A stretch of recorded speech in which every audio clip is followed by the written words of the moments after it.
വേണുവിനെ ഞാൻ തെറ്റു പറയില്ല. അവര് പറഞ്ഞ് ധരിപ്പിച്ചു. മാഷ വീട്ടുകാരും പറഞ്ഞ് അയാൾ എന്തൊക്കെ ധരിപ്പിച്ചു. അതല്ലേ ഉണ്ടായത്? അങ്ങനെ അങ്ങോട്ട് പറയാൻ വയ്ക്കോ? അല്ല ഞാൻ അവളുണ്ടല്ലോ ആ മാലതി, അതെന്താ സാധനം? അവളെയൊക്കെ എന്താടോള് പറഞ്ഞത്? എന്റെ മകള് അവരുടെ ചെക്കനെ കണ്ട് മോഹിച്ചിരിക്കാന്നോ? അങ്ങനെ വല്ലതും ഉണ്ടെങ്കിൽ ഞങ്ങൾ അറിയണ്ടേ? തന്റെ മുമ്പിൽ ചോദിക്കാലോ. ദേവിയോടെ വിളിക്കേ, ഇങ്ങനെ വിളിക്കേ. അവള് അമ്പലത്തിൽ പോയിരിക്ക. നിനക്കങ്ങനെ തോന്നിട്ടുണ്ടോ? ഉണ്ടോ? ഇവിടെയൊക്കെ കളിച്ചു വളർന്ന കുട്ടിയാ രാജനും. ഇനിയിപ്പോ കുട്ടിക്കാലത്ത് അങ്ങനെ വല്ലതും തോന്നിയിട്ടുണ്ടോന്ന് അത് നമുക്കറിയില്ലല്ലോ. കുട്ടിക്കാലത്ത് പലതും ചെയ്യും. അപ്പി വാരി കളിക്കില്ലേ? വലുതാകും പാർക്കും ചെയ്യുവോ? അപ്പോ ഞാൻ എന്താണാവോട് പറയേണ്ടത്? അയ്യോ, അവരും നമുക്ക് വേണ്ടപ്പെട്ടവർ തന്നെയാ, അതും മറക്കണ്ട. ധിക്കാരം പറയരുത്. ഇവിടുത്തെ കുട്ടിയുടെ കാര്യം ഞങ്ങൾ ഇപ്പോ ആലോചിക്കുന്നില്ല. അവളെ ഇനിയും പഠിപ്പിക്കാൻ പോവാ. തൽക്കാലം അങ്ങനെ പറഞ്ഞാൽ മതി. കഴിഞ്ഞില്ലേ?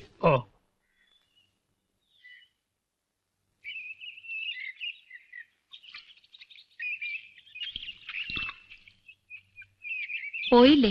പോയി. ഇന്ന് വീണ്ടും വന്നതാ. എഴുത്തച്ഛനെ അച്ഛനങ്ങടെ അയച്ചിരുന്നു. ചടങ്ങ് മാത്രം മതി ഇവിടെ.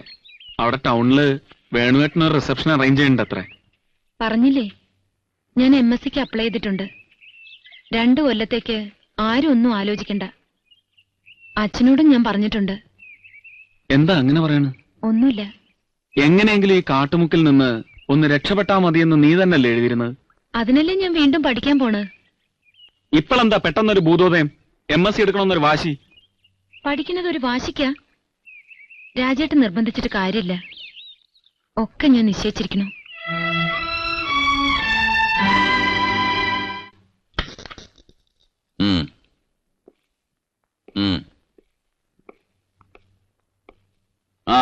ശരി, നോക്കാം. ഞാനിപ്പോ ബിസിയാണ്. രാവിലെ ഞാൻ അങ്ങോട്ട് വിളിക്കാം.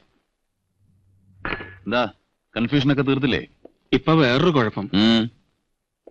അവക്കിനിയും പഠിക്കണം. തൽക്കാലം കല്യാണത്തെപ്പറ്റി ആലോചിക്കുന്നില്ല എന്നാണിപ്പോ. എന്ന് ആര് പറഞ്ഞു? കുറുപ്പോ? കൃഷ്ണമ്മാൻ പറഞ്ഞപ്പോ അത്ര വിശ്വസിച്ചില്ല. പക്ഷെ ദേവി അത് തന്നെ പറഞ്ഞു. കല്യാണത്തിൽ തന്നെ താല്പര്യമില്ലാത്തൊരു മട്ട്. നിന്നെ പ്രത്യക്ഷമാക്കാൻ തപസ്സിരിക്കുന്നു എന്നൊക്കെ ഏട്ടത്തി കത്തിലെഴുതിയിട്ട്?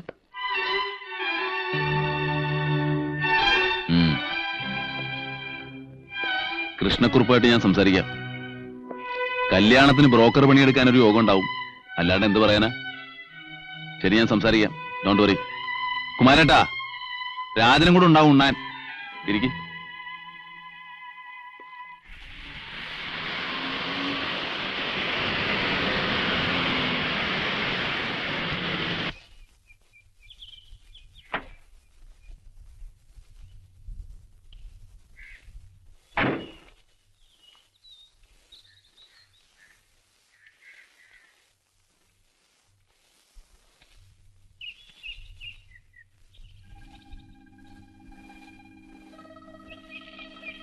ഞാൻ ഒന്ന് ഡോക്ടറെ അടുത്ത് പോകാൻ നിൽക്കുമായിരുന്നു. ഇടയ്ക്കിടയ്ക്ക് ഈ വാരിക്കുന്നൊരു വേദന. ഞാനധികം സമയമെടുക്കില്ല. ഇരിക്ക.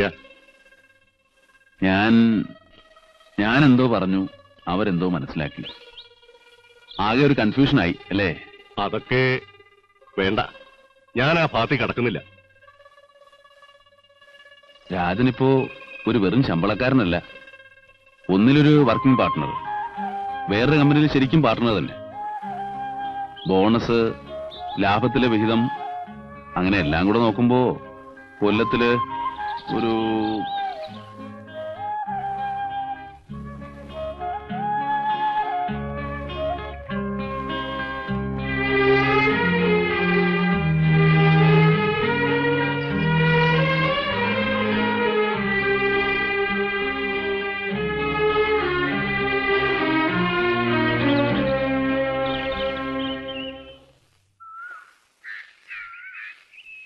വരൂ, ഒന്ന് പറയട്ടെ.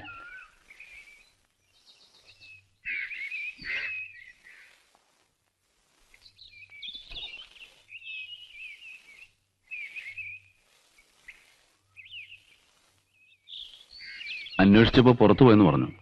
അപ്പൊ ഇവിടെ എത്തിയിരിക്കുന്നു ഊഹിച്ചു. കാര്യങ്ങൾ പറഞ്ഞപ്പോ അച്ഛനും സമ്മതിച്ചു. അവസാനം അച്ഛൻ സമ്മതിച്ചോണ്ട് മാത്രമായില്ലല്ലോ. ഒരു മോഹത്തിന് അവസരം കൊടുത്ത് പിന്നെ ആളെ നിരാശപ്പെടുത്തുന്നത് ശരിയല്ല. ആ നിലവാരത്തിലുള്ള ഒരു പെൺകുട്ടിയായിട്ടല്ല ദേവിയെ പറ്റി എന്റെ സങ്കല്പം. ഞാൻ ആർക്കും ഒരു വാക്കും കൊടുത്തിട്ടില്ല. മരം ചുറ്റി പാടി നടന്ന് മോഹിപ്പിച്ചിട്ടുമില്ല. കുറെ കത്ത് വരുമ്പോ മറുപടി അയക്കും, വല്ലപ്പോഴും. അത് നാട്ടുമര്യാദ. ബന്ധുക്കളാവുമ്പോ പ്രത്യേകിച്ച്. സൂചനകൾ മനസ്സിലാവാത്ത പോലെ ഒഴുക്കൻ മറുപടി. ഞാൻ അറിഞ്ഞത്. ഓ, അങ്ങനെയാണോ? സംശയമുണ്ടെങ്കിൽ എല്ലാം പെറുക്കിയെടുത്ത് മുമ്പിൽ നിരത്താൻ പറഞ്ഞോളൂ ശിഷ്യനോട്. പക്ഷേ രാജന്റെ വിഷമോ അസ്വസ്ഥയൊക്കെ മാലതി ചേച്ചി എഴുതിയിരുന്നു. കുറച്ച് ഞാൻ നേരിൽ കണ്ടതുമാണല്ലോ. മോഹിക്കാൻ അവസരം കൊടുത്ത് എന്തോപ്പ പറഞ്ഞല്ലോ, അത് വേറെ ചിലർക്കും ബാധകമാണ്. എന്റെ വീട്ടിലേക്ക് ആദ്യം വന്ന ആലോചന വേറെയായിരുന്നു. നോക്കൂ, അത് ഞാൻ അവന്റെ മനസ്സറിയുന്നതിന് മുമ്പ് ഒരു ഭ്രാന്തൻ ചിന്ത വന്നപ്പോ my mistake. It was my mistake. വെറും ഒരു ഭ്രാന്തൻ ചിന്ത മാത്രം? അത് കേട്ടപ്പോ ഒരു വരം കിട്ടിയ പോലെ, ഒരു ഈശ്വര നിശ്ചയം പോലെ. കുറച്ചെങ്കിലും സമയം മോഹമായി മനസ്സിൽ കൊണ്ടു നടന്ന ആൾക്കും വിഷമം തോന്നില്ലേ?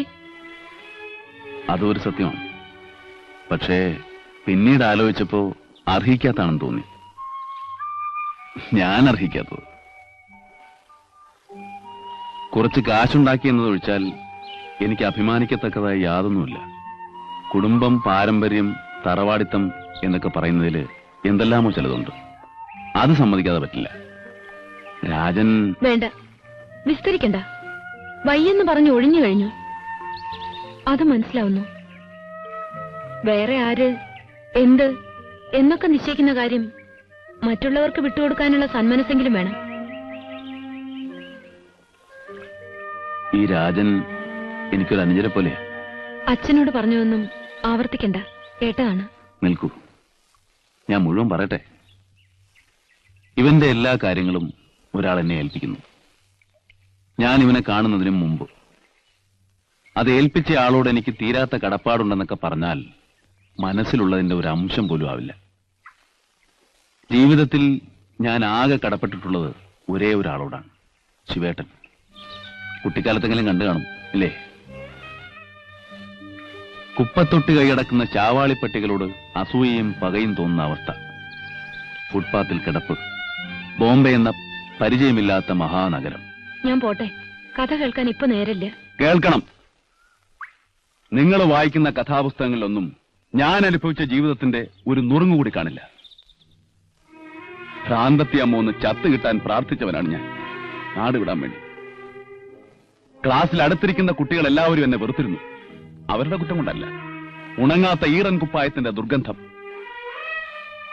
ജോലി തേടി കള്ളവണ്ടികൾ മാറിക്കേറി ഒടുവിൽ എത്തിപ്പെട്ടത് ബോംബെയിൽ. ഭാഷ അറിയാതെ, ഭക്ഷണമില്ലാതെ, പൈപ്പ് വെള്ളം കുടിച്ച് തെണ്ടി ഒന്നല്ല 9 ദിവസം. വിശപ്പറിഞ്ഞിട്ടുണ്ട് എന്നെങ്കിലും. തിങ്കളാഴ്ച നോമ്പിന്റെ വിശപ്പല്ല, ഭക്ഷണത്തിന്റെ ഗന്ധവും രൂപവും മാത്രം മനസ്സിൽ ധ്യാനിച്ചു പോകുന്ന വിശപ്പ്. ആവശ്യത്തിലേറെ മുഷിപ്പിച്ചു കഴിഞ്ഞു.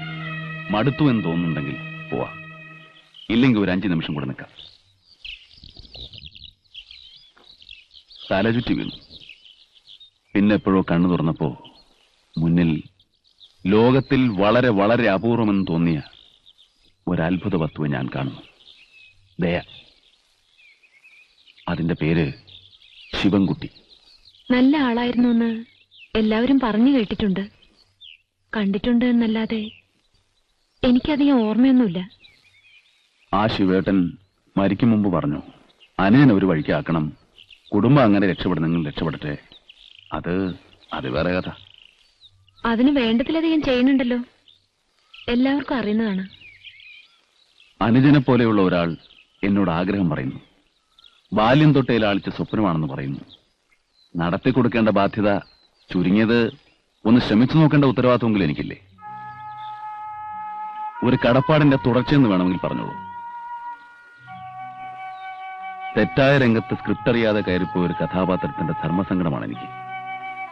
അതും സത്യം. എന്തും പിടിച്ചെടുക്കുന്നതാണ് എന്റെ ശീലം, ഇഷ്ടവും. ഒന്നുമില്ലാത്ത ഞാൻ കച്ചവടം തുടങ്ങിയപ്പോഴും ആ ഒരു വാശിയായിരുന്നു മനസ്സിൽ. എന്നേക്കാൾ കാശ്, സ്വാധീനം, പരിചയമൊക്കെ ഉള്ളവരിൽ നിന്ന് ബിസിനസ് പിടിച്ചെടുത്തു. അതിൽ അഭിമാനവും ചിലപ്പോൾ അഹങ്കാരവും ഉണ്ടായിരുന്നെന്ന് വേണമെങ്കിൽ പറയാം. ഇവിടെ ശക്തി കുറഞ്ഞവനെ തട്ടിമാറ്റി പിടിച്ചെടുക്കുന്നത് തെറ്റാണെന്ന് മനസ്സ് പറയുമ്പോൾ ഞാനെന്ത് വേണം? ഞാൻ എന്തൊക്കെയോ പറഞ്ഞു, മനസ്സിൽ കരുതി വന്നൊന്നുമല്ല പറയേണ്ടി വന്നത്. എന്റെ സ്റ്റാൻഡ് എന്താണെന്ന് മനസ്സിലായെങ്കിൽ ആശ്വാസം. ദേവി ആലോചിച്ച് തീരുമാനിക്കും. I leave it you.